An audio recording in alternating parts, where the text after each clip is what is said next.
Lo pasti tahu logo ini.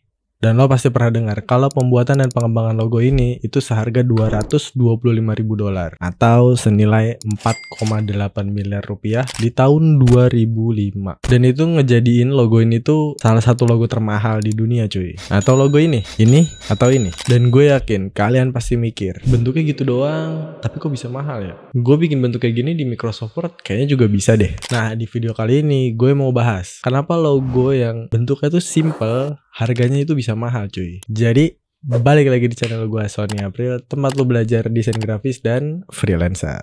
Cuy, sebagai desainer, lo sama gue pasti pernah dapet komentar kayak gini. Mas, bikin logonya yang simpel aja, biar cepet. Atau, Mas, kok mahal banget ya? Kan bikinnya gini doang. dear client. Asal kalian tahu cuy, bikin yang simple itu malah susah banget.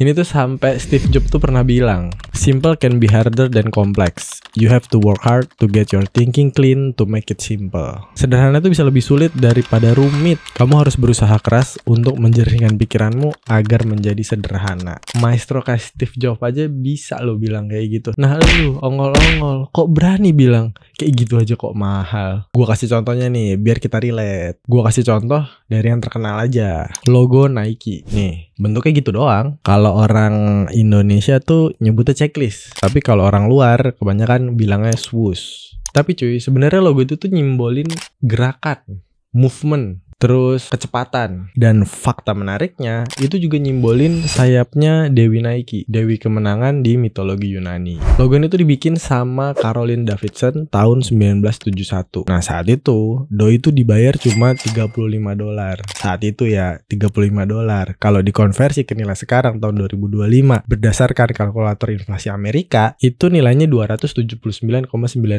atau sekitar 4.663.000-an lah. Tapi nggak itu doang cuy. Jadi Nike tuh ngasih si Caroline ini sebuah apresiasi lah, sebuah penghargaan. Mereka tuh ngasih saham mereka ke Caroline itu sebanyak 500 lembar. Nah, kalau dirupiahin sekarang itu sekitar 567 juta cuy. Terus kenapa logo ini dipilih sama Nike? Logo ini tuh bisa dipakai di mana aja cuy. Bisa di sepatu, di iklan, atau di pakaian. Dan bentuknya tuh akan tetap kelihatan meski ukurannya tuh kecil. Itu yang pertama alasannya. Terus yang kedua, bentuknya tuh unik. Soalnya pembeda antara Nike sama kompetitornya saat itu. Karena rata-rata kompetitornya saat itu dominan pakai logonya tuh bentuknya teks cuy. Nah, mau masih bilang logo gitu doang. Gue kasih lagi nih contohnya. Dari Apple. Lo pernah kepikiran nggak? Perusahaan teknologi gede tapi logonya buah-buahan. Nah dibalik keanehannya itu cuy, ada makna dalam. Dari bentuknya, yang paling penting itu justru malah elemen gigitannya cuy. Soalnya kata desainernya tuh, itu jadi pembeda antara buah ceri sama buah apel sama buah-buah lainnya lah. Jadi kalau nggak ada gigitannya itu malah jadi rancu cuy. Nah selain itu, dalam bahasa Inggris, gigitan itu bite. Nah itu juga merujuk ke istilah komputer, byte. Selain itu tuh juga dikaitin cuy sama cerita zaman dulu Sir Isaac Newton yang nemuin teori gravitasi di bawah pohon apel. Jadi nyimbolin kesederhanaan, inovasi, serta kecerdasan. Jadi dari logo yang simple kayak gitu cuy, itu maknanya dalam banget. Nah ini semua tuh diceritain sama desainernya Rob Janoff tahun 2009 di Forbes. Kenapa logo ini dipilih? Karena logo ini tuh langsung bisa dikenali. Meski cuman ngeliatnya sekejap aja. Terus gampang diinget juga. Dan tetap kelihatan rapih mau ditaruh di billboard yang gede atau di device yang kecil.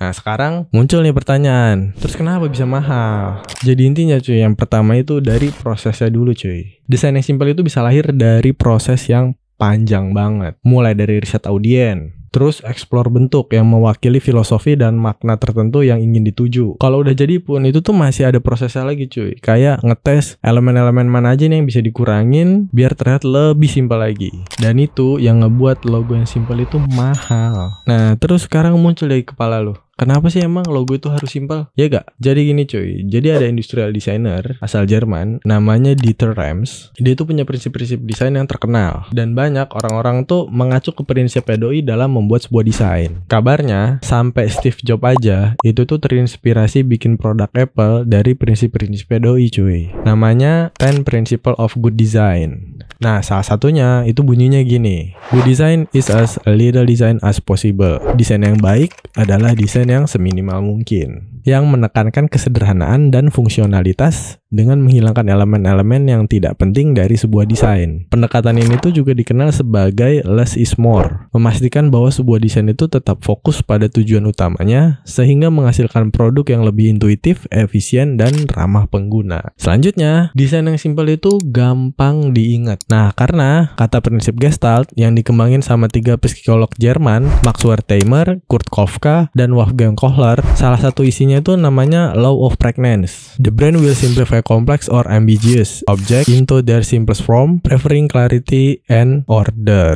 Jadi, otak kita itu akan menyederhanakan objek yang kompleks atau ambigu ke dalam bentuk yang paling sederhana, ya lebih mengutamakan kejelasan dan keteraturan. Dan semakin sederhana bentuk objeknya, akan semakin mudah dicerna dan diingat oleh otak kita, cuy. Ini tuh juga didukung sama teorinya John Sweller tahun 1980-an, namanya Cognitive Load Theory. Kalian bisa Google tuh. Nah, contohnya kayak gini. Gue yakin kalian pasti tahu barusan itu logo apa aja, ya kan?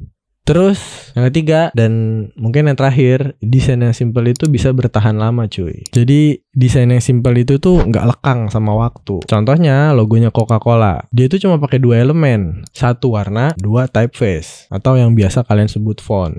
Dari tahun 1887 sampai sekarang 2025, tapi dia perubahan terakhir itu tahun 2007. Perubahannya minim banget, cuy. Jadi ini tuh ngebuktiin gimana Coca-Cola tuh beradaptasi sama perubahan dunia dan cara manusia membuat persepsi. Tapi kenapa ya orang tuh sering salah paham, nganggep desain yang simpel itu tuh murah. Soalnya gini, cuy, mereka tuh cuma lihat hasil akhirnya doang. Mereka tuh nggak lihat prosesnya tuh kayak gimana. Kayak netizen yang ngomentarin Ronaldo waktu nyetak gol deh, paling bilangnya gini, alah gitu doang, gue juga bisa. Mereka tuh nggak pernah tahu, cuy, seberapa capek, seberapa keras, seberapa berjuangnya doi di setiap latihannya demi bisa buat gol kayak gitu. Netizen tuh nggak pernah tahu, cuy, nggak pernah mau tahu juga, cuma bisa komentar. Orang tuh kadang salah fokus, cuy. Mereka pikir kerja kreatif tuh dinilai dari lama kerja dan ribetnya visual yang dihasilin.